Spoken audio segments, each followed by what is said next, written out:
पिता ने सपने में भी नहीं सोचा था कि उनकी बेटी का बॉयफ्रेंड इतना अमीर होगा। गेट पर बना वो शानदार विला असल में सिर्फ एक सिक्योरिटी गार्ड का कमरा था। उसका आंगन इतना बड़ा था कि वहाँ एक चिड़ियाघर खुल जाए। मेन गेट से घर तक जाने में ही कई मिनट लग जाते थे। परिवार बहुत खुश था। पिता को लगा था कि उनका होने वाला दामाद कोई बहुत समझदार और पढ़ा लिखा लड़का होगा, लेकिन उन्हें नहीं पता था कि वो एक गाली गलौज करने वाला गुंडा निकलेगा। ये देखकर लड़की के पिता पूरी तरह डर गए, लेकिन ये तो बस शुरुआत थी। उसके स्वागत करने का अजीबोगरीब तरीका देखकर तो उनका ब्लड प्रेशर ही हाई हो गया। पिता अब और बर्दाश्त नहीं कर सके। उन्होंने कहा कि वो ज्यादा से ज्यादा आधा घंटा और रुकेंगे। बेटी ने तुरंत अपने बॉयफ्रेंड से कपड़े पहनने को कहा, लेकिन बॉयफ्रेंड बोला कि उसने एक सरप्राइज तैयार किया है। वो आदमी बड़े उत्साह के साथ अपना नया टैटू दिखाने लगा, जो असल में पिछले साल की क्रिसमस फैमिली फोटो थी। यहाँ तक कि घर के कुत्ते को भी उसमें गुदवाया गया था। लेकिन सास ने एक नजर देखकर हंसते हुए कहा कि टैटू बनाने वाले ने बगल में मैरी क्रिसमस अभी लिख दिया है, जो कि माथे पर चिंता की लकीरें खींच गई। उन्हें समझ नहीं आ रहा था कि उनकी बेटी, जो एक टॉप कॉलेज की होशियार स्टूडेंट है और जल्द ही ग्रेजुएट होने वाली है, उसे ऐसा गवार आदमी कैसे पसंद आ गया। लेकिन वो ये नहीं जानते थे कि बाहर से सख्त दिखने वाले इस आदमी ने पहले से ही अपने तरीके से उनके और परिवार के लिए मनपसंद तोहफे तैयार कर रखे थे। जो को बॉलिंग करना बहुत पसंद था, इसलिए रयान ने खास तौर पर घर में ही 2 प्रोफेशनल बॉलिंग एली बनवा दी थी। दीवार पर उनके और छोटे बेटे की कार्टून फोटो टंगी थी। सास को आर्ट का शौक था, तो लिविंग रूम में महंगी कलाकृतियां सजाई गई थी। लेकिन ये सब प्यार भरी तैयारियां बहुत रयान की बेटू की बातों की वजह से मिट्टी में मिल गई। मुझे आपको बताना ही होगा कि बेहतरीन कला मुझे सच में हैरान कर देती है। ये असल में एक बहुत ही मजबूत कल्पना है। रयान, तुम्हें किसी मदद की जरूरत नहीं है। इस खूबसूरत मोहतरमा के साथ जाओ। जो का दिमाग खराब हो चुका था, वो तुरंत बेटी को बात करने के लिए बाहर ले गए। उनकी नजर में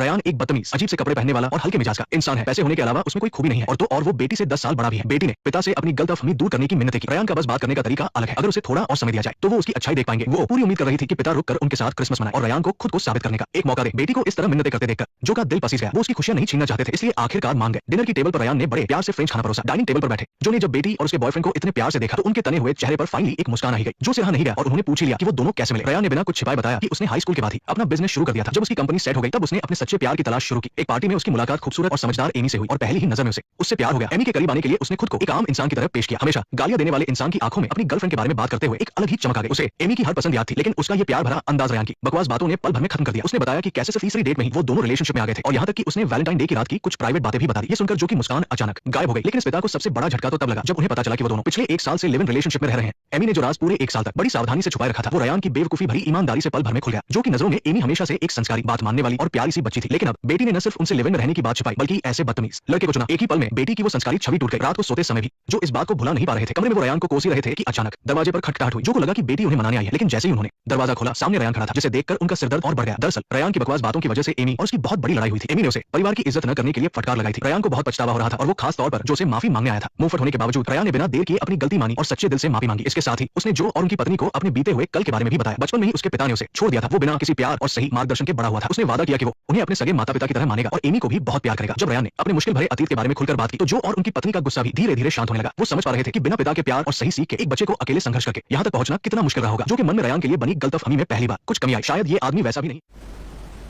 है जैसा उन्होंने सोचा था। बस उसका बात करने का तरीका थोड़ा गलत है। जो और उनकी पत्नी का रवैया नरम पड़ता देख रयान तुरंत उत्साह में आ गया। उसने जो को अगले दिन एक साथ सुबह की सैर पर चलने का न्योता दिया। वो बाप बेटे वाला एहसास जीना चाहता था जो बस मना करने ही वाले थे। लेकिन रयान की उम्मीद भरी आंखों और उसके दर्दनाक बचपन